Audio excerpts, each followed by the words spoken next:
Hello and welcome to Small Business rather. Today on the program, the government is focused on innovation, but when it comes to small businesses, we're falling behind.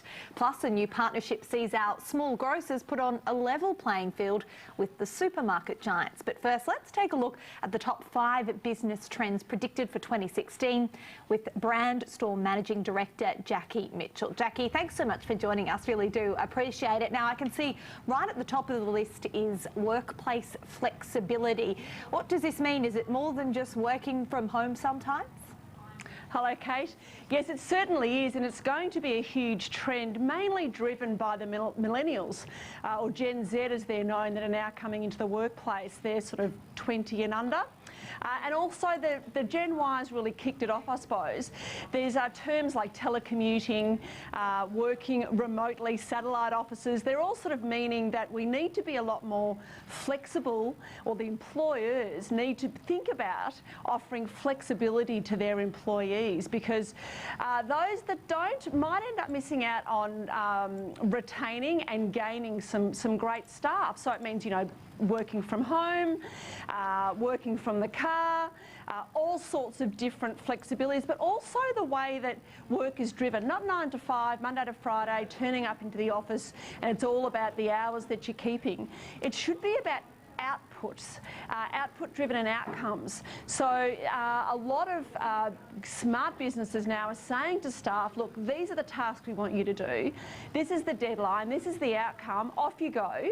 And it's about blending the work environment into your home environment. So we talk about a blended family. That's the modern family now.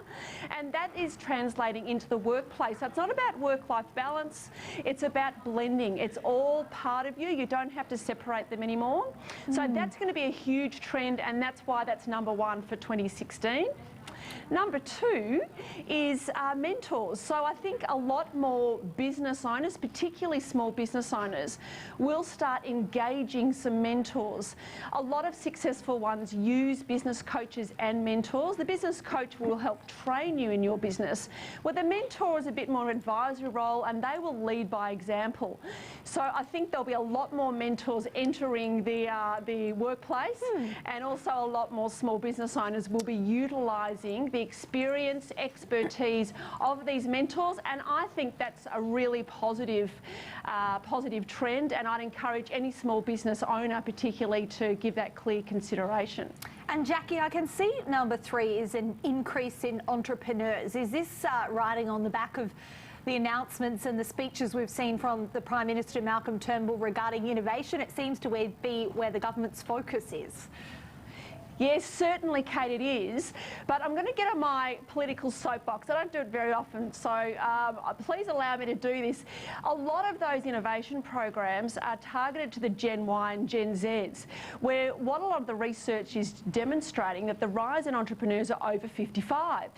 So the government needs to have some programs and incentives in place for those baby boomers and Gen Xers that are either changing careers or retiring.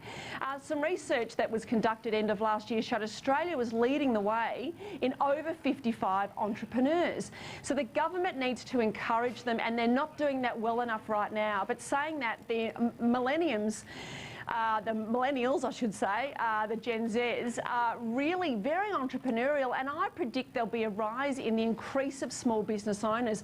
I have spoken to that many, and I'll call them kids. They're 16, 17-year-olds that are still at school, that I've interviewed on the radio program I do, Taking Care of Business on Ottawa PFM. And they're creating apps. They're creating all these innovations. They're inventing things. There's this wonderful Australian inventor who's a company called Seng, S-E-N-G-L-E-D, and they've invented a light globe that also doubles as a Wi-Fi booster and also speakers around your phone. It's an Australian invention. It's knocking the world, it's taking the world by storm. It's won all these awards in Las Vegas.